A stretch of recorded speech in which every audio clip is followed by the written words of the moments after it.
Mahfud MD resmi menjadi pendamping Ganjar Pranowo dalam pemilihan Presiden 2024 mendatang. Lantas, seperti apa kekuatan pasangan Ganjar Mahfud? Dan kita sudah terhubung dengan pengamat politik Pangi Syarwi. Mas Pangi, bisa mendengar suara saya Mas Pangi ya? Baik, mohon maaf. Halo. Ya, Mas Pangi, seperti yang kita ketahui pagi tadi, Ketua Umum PDI Perjuangan Megawati Soekarnoputri akhirnya mantap memilih Mahfud MD untuk mendampingi Ganjar Pranowo sebagai bacawa pres. Bagaimana Mas Pangi tanggapannya?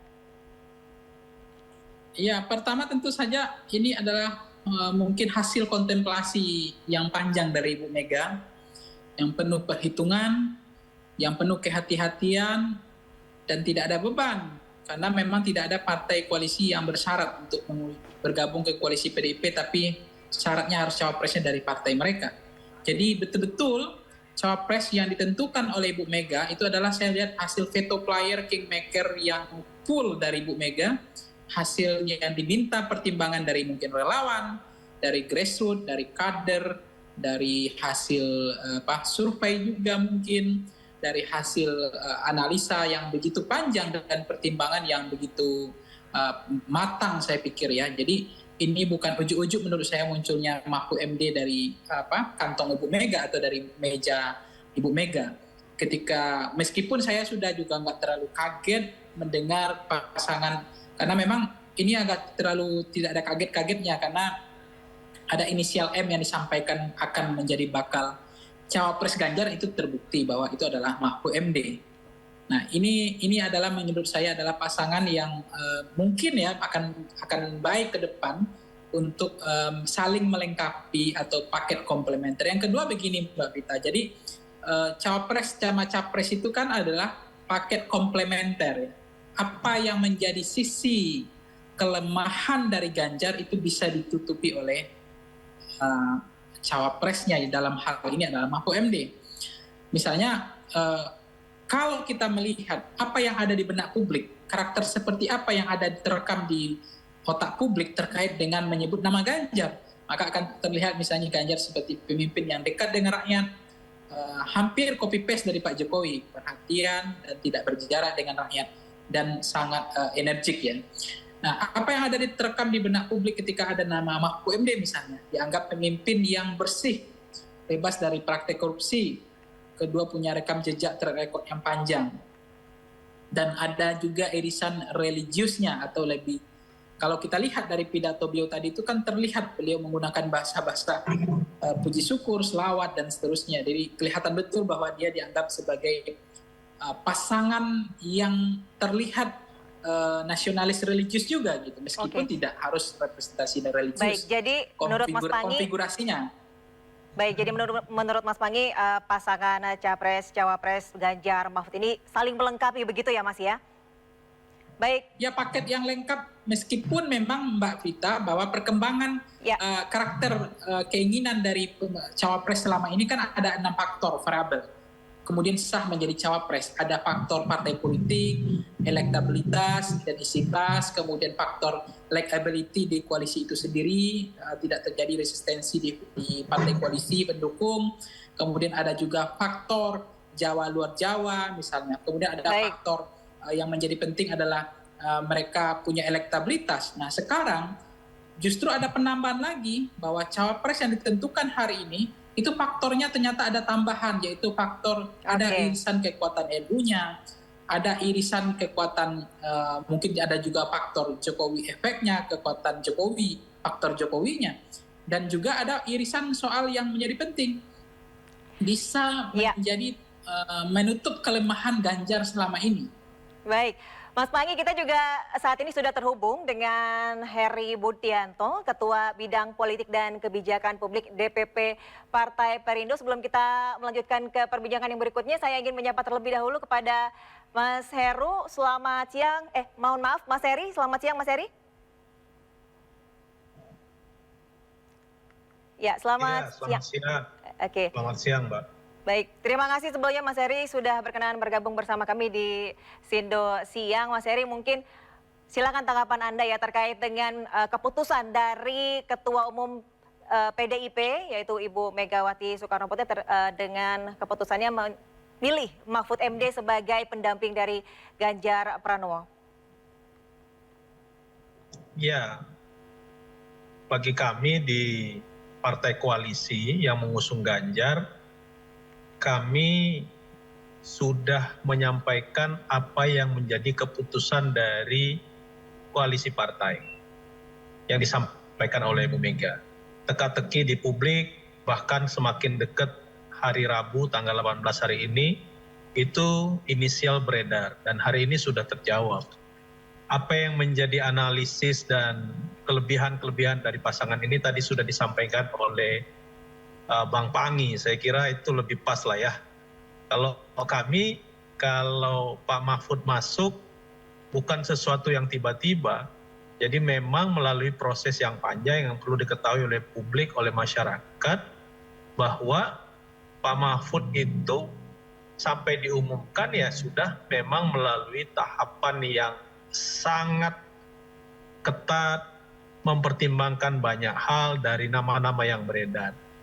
Dan tentu bagi kami di koalisi sekarang koalisi Ganjar Mahfud, tentu harapan kami kedua tokoh, kedua orang anak bangsa inilah yang nanti akan ya melanjutkan kepemimpinan Pak Jokowi Ma'ruf, dan kami sangat yakin bahwa kedua putra terbaik ini yang akan membawa Indonesia maju ke depan.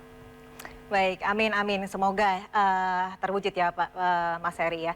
Kemudian saya kembali ke Mas Pangi. Mas Pangi melihat tadi seperti Mas Pangi bilang bahwa kedua calon capres dan juga cawapres yaitu Ganjar dan Mahfud ini saling melengkapi, di mana juga selain dari Pak Ganjar yang cukup dekat dengan masyarakat, kemudian Pak Mahfud MD yang juga sepak terjangnya sudah tidak diragukan lagi.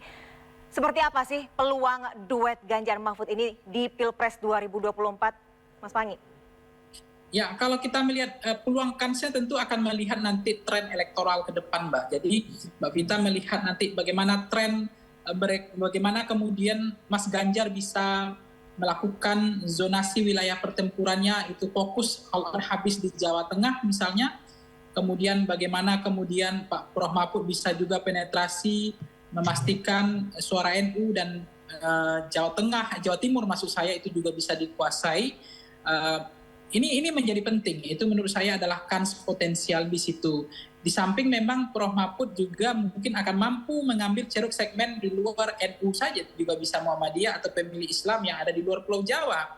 Itu juga akan menjadi kekuatan beliau.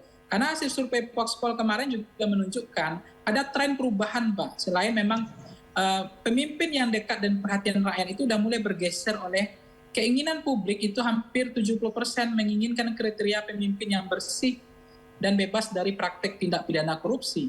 Nah ini adalah kalau kita cermati, kalau kita membaca, kalau kita melihat diksi frasanya Prof Mahfud tadi, itu penekanan beliau dia konsisten pada agenda pemberantasan korupsi, penegakan hukum, dan praktek-praktek korupsi. Itu beliau sangat konsen di situ saya lihat.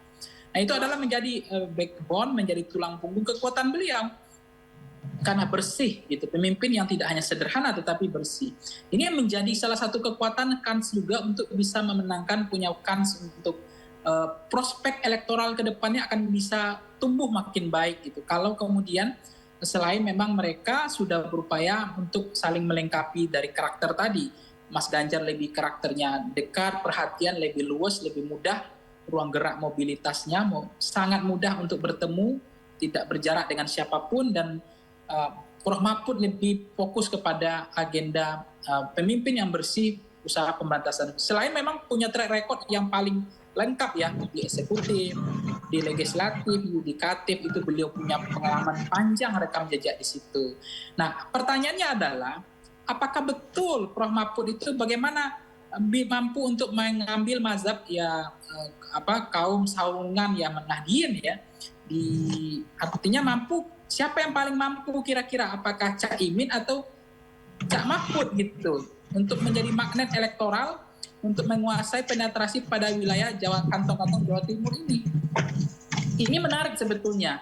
Nah kalau misalnya Prof Mahfud bisa membuat split bahwa dukungan NU dan PKB itu tidak lagi harus strike ticket voting kepada pasangan Caimin, atau sekarang juga Pak Jokowi juga sudah menjadi ketua gerakan keluarga muslimah NU misalnya, berarti ada kemungkinan suara NU akan split, terbelah. Tidak semua fokus kepada pasangan Anies Caimin. Nah, pertanyaannya juga yang menarik sebetulnya. Bagaimana perilaku pemilih orang NU hari ini? Saya melihat agak beda 2019 dengan NU konteks perilaku pemilih, pendekatan perilaku pemilih 2024. Cenderung trennya itu Mbak Vita, ada kemungkinan menurut saya pemilih NU itu agak lebih mandiri. Tidak automatically keputusan calon presiden, wakil presiden yang punya irisan kekuatan NU, kemudian dengan mudah warga NU automatically akan mengikuti putusan yang diputuskan oleh baik NU kultural maupun struktural. Artinya frekuensi pemilih NU itu cenderung lebih rasional, lebih mandiri, tidak automatically warga NU ikuti semua gitu. Nah, disitulah kesempatan bagi Mahfud MD untuk memastikan bahwa dukungan beliau itu tidak mutlak bahwa itu bisa diklaim oleh Caimin. NU dan PKB itu yang harus dibuktikan bahwa beliau juga punya magnet untuk merebut kantong-kantong NU dan Jawa Timur. Gitu. Ya. Itu salah satu alasan. Nah, bagaimana kemudian memang punya problem adalah di Jawa Barat. Nah, Jawa Barat irisannya persamaan kepentingan apa yang bisa diambil di Jawa Barat sehingga itu menguntungkan secara elektoral bagi pasangan Ganjar dan Prof. Mahfud ini. Karena saya melihat dua daerah ini relatif mereka mungkin akan lebih baik ke depan untuk gatekeeper atau menjaga gawang elektoral di dua provinsi ini. Tapi Jawa Barat tentu punya challenge khusus, punya maintenance khusus, punya cara pendekatan khusus untuk bagaimana merebut kantong-kantong suara di Jawa Barat. Karena memang itu yang diputuskan bukan Ridwan Kamil, kan itu setiap keputusan tentu ada plus minusnya, ada kelemahan dan kekurangannya. Nah, ini yang harus dicari solusinya untuk mengatasi problem itu. Okay. Apa yang harus ditawarkan, apa ide apa, dan bagaimana ini adalah istilahnya ya tantangan ya, challenge bagi pasangan ini. Oke, seperti tadi yang Mas Panggi katakan bahwa nanti untuk peluang dari Ganjar Mahfud ini kita akan lihat ke depannya seperti apa mereka pendekatannya terhadap masyarakat dan juga bagaimana strategi yang akan dilakukan pasangan duet ini. Kita ke Mas Heri, mungkin Mas Heri bisa memberikan penjelasan atau bagaimana sih strategi, dan tadi seperti yang dibilang Mas Panggi juga masih ada beberapa suara yang harus direbut oleh pasangan Ganjar Mahfud seperti warga NU maupun di wilayah Jawa Barat yang mungkin masih sedikit gitu ya untuk pasangan ini.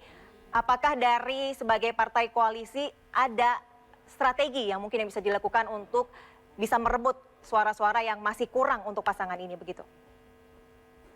Ya, kalau bicara strategi tentu jauh-jauh hari ketika 4 partai berkoalisi, ya PDIP, Perindo, P3, dan Hanura, itu pembahasan mengenai strategi, visi misi, itu sudah mulai kita bahas.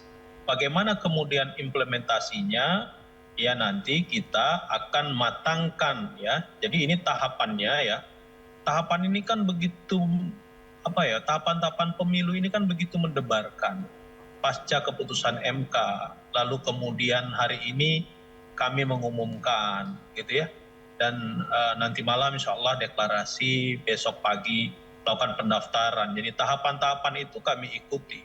Nah, TPN juga ya, tim pemenangan nasional juga sudah terbentuk ya, dan juga para relawan juga sudah ada, sehingga ya untuk memenangkan pertempuran itu ya tentu kami harus maksimal gitu ya, menjalankan apa yang sudah kami gariskan. Tentu ya bagaimana strateginya tidak bisa saya paparkan seperti di dalam program siang hari ini ya. Tentu ada beberapa hal yang bisa disampaikan, ada yang tidak bisa disampaikan. Tapi kalau kita lihat dari tipologi pemilih, tadi sudah disampaikan mengenai bagaimana loyalitas pemilih tradisional, yaitu para Nahdliyin, yang kalau tidak berubah pasangan Anies dan Anies dan Muhaimin ya tentu sama. Tentu saya kira sama-sama NU, tapi juga kita harus lihat juga ya, bukan hanya dari aspek di situ. Tadi Jawa Barat saya setuju sebagai provinsi yang memang memiliki DPT terbesar ya. Tapi juga kita harus ingat besarnya pemilih-pemilih muda ya, milenial dan zilenial ini juga menjadi catatan, menjadi strategi khusus. Itu sudah kami jawab ya. Dengan apa? Dengan struktur TPN, ya, Tim Pemenangan Nasional. Ini juga mencerminkan bahwa semua komponen-komponen kelompok-kelompok masyarakat itu diakomodir ya di Tim Pemenangan Ganjar Mahfud. Jadi secara umum ya kita ingin katakan bahwa dalam memenangkan kontestasi politik, memenangkan Ganjar dan Mahfud, ini ya strateginya harus komprehensif. Jadi kita tidak akan memainkan strategi hanya di basis-basis tertentu misalnya. Tidak, karena memang perubahan pola perilaku pemilih itu terus ada. Saya ambil contoh misal, ya preferensi politik anak-anak muda, para zilenial sekarang ini juga sangat beragam. Gitu. Ya, kalau 5 tahun yang lalu misal katakan 2019 preferensi politik pilihan kaum pemilih pemula misalnya zilenial itu masih misalnya manut kepada orang tua. Lalu kemudian yang kedua ikut pada pilihan-pilihan tokoh-tokoh idola mereka. Tapi sekarang sudah berubah. Kenapa? Akses informasi itu langsung ke mereka begitu dahsyatnya penggunaan media sosial, dan tokoh-tokoh kami ini ya yang menjadi calon presiden dan wakil presiden itu sangat masif sekali di dalam penggunaan media sosial, berkomunikasi dengan masyarakat. Mas Ganjar begitu aktif di media sosial menyapa seluruh lapisan masyarakat, bahkan kaum zilenial dan milenial. Begitupun Pak Mahfud sangat aktif di media sosial. Nah ini yang saya ingin katakan, bahwa dalam memenangkan pertarungan ini, ya kami menggunakan segala macam pola strategi yang nanti tentu strategi-strategi itu akan disesuaikan dengan kelompok atau tipologi masyarakat yang ada. Nah kalau menjadi catatan misalnya NU menjadi catatan betul, Pak Prof Mahfud itu adalah seorang santri ya, dan banyak juga mungkin masyarakat tadi misalnya disebut bahwa beliau adalah profesor, akademisi, kurang apa lagi praktisi hukum ya. Kalau misalnya mantan istilahnya pengalaman beliau di pemerintahan, di legislatif, yudikatif, eksekutif itu sudah lengkap. Saya kira sosok Prof Mahfud sebagai seorang calon wakil presiden yang akan mendampingi Pak Ganjar atau Ganjar ini sudah paripurna gitu ya. Jadi kami sangat yakin, sangat confident, sangat percaya diri bahwa kami akan memenangkan kontestasi Pilpres. Baik. Terima kasih Mas Heri, dan mungkin ke Mas Pangi, ada nggak kira-kira apa yang harus ke depannya dilakukan untuk pasangan Ganjar Mahfud untuk bisa memenangkan suara masyarakat, terutama tadi yang seperti Mas Pangi bilang untuk suara warga NU dan juga Jawa Barat ini, agar bisa meraup kembali simpati mereka untuk memilih Ganjar Mahfud? Ya tentu saja kalau kemarin itu kan kebutuhan cawapres itu kan kelihatan banget ya Mbak ya, bahwa karena blok ideologi yang mengental, polarisasi isu, sehingga membutuhkan cawapres yang konteksnya lebih religius gitu. Nah sekarang adalah apa problem yang diatasi oleh Indonesia ke depan adalah soal penegakan hukum, pemberantasan korupsi. Nah tentu strategi isu-isu itu yang harus dikembangkan nanti oleh Mas Ganjar dan timnya Prof Mahfud gitu. Selain memang beliau adalah pakar hukum dan profesor juga, punya jam terbang di dalam persoalan integritas beliau teruji lah gitu. Nah selain memang yang kedua adalah begini, perilaku pemilih misalnya warga Nahdien, tradisi paternalistik atau istilahnya bagaimana mereka mengikuti apa yang disampaikan oleh santrinya, pesantren itu sangat berpengaruh, kiai itu sangat berpengaruh.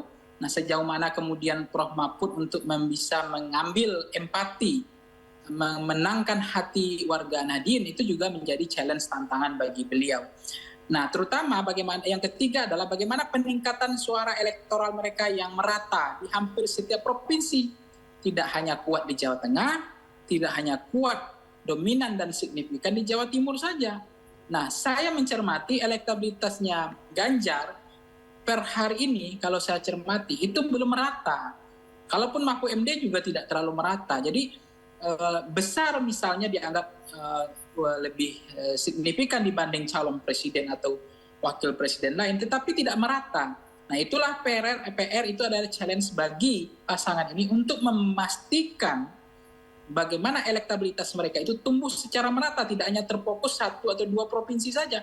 Saya mengatakan memang Jawa Tengah, Jawa Timur, Jawa Barat, DKI, Banten, dan Sumatera Utara itu adalah wilayah battleground, wilayah zonasi, wilayah pertempuran yang penentu determinan kemenangan. Tapi jangan lupa juga pemerataan suara itu juga perlu dilakukan. Nah, makanya dengan adanya TGB di Nusa Tenggara Barat misalnya ya, itu juga akan punya korelasi juga besar untuk perolehan. Kita tahu bagaimana pengaruh atau figur sentral dari TGB untuk bisa memastikan atau mengamankan suara Mas Ganjar di di Nusa Tenggara Barat gitu, itu juga menjadi penting. Nah, ini yang menjadi menurut saya masing-masing akan berupaya harus memahami apa yang menjadi sesuatu yang belum bisa direbut, itu yang harus direbut sekarang. Nah, selain memang kalau soal ini sebenarnya kan menurut saya bukan pasangan oligarki, Mbak, karena katanya Mas Ganjar itu juga miskin, nggak punya uang gitu. Begitu juga Prof. Mahfud juga karena menjaga integritasnya pasangan yang sederhana. Jadi ini pasangan yang tidak ada, maksudnya bukan pasangan oligarki, itu kan juga menjadi nilai poin gitu, sehingga nanti pasangan ini betul-betul bisa menang, tetapi kemudian bisa juga agak berani gitu, mengambil gebrakan karena tidak ada yang membuat mereka takut gitu. Iya, baik Mas Mangi, jadi poin-poinnya adalah jadi untuk pasangan dari Ganjar Mahfud ini masih harus ada strategi khusus dan juga kerja keras ya untuk meraup suara-suara yang tadi memang belum terjangkau oleh pasangan ini tentunya ya, dan itu mungkin menjadi sebuah PR bagi partai koalisi juga ya, bagaimana bisa meraih suara hingga maksimal di kontestasi Pilpres 2024 nanti. Terima kasih kami ucapkan untuk Mas Mangi Syarwi selaku pengamat politik dan Mas Heri Budianto, terima kasih banyak selaku Ketua Bidang Politik dan Kebijakan Publik DPP Partai Perindo, dikarenakan waktu yang sudah tidak memungkinkan. Terima kasih sudah mau bergabung bersama kami dan selamat siang.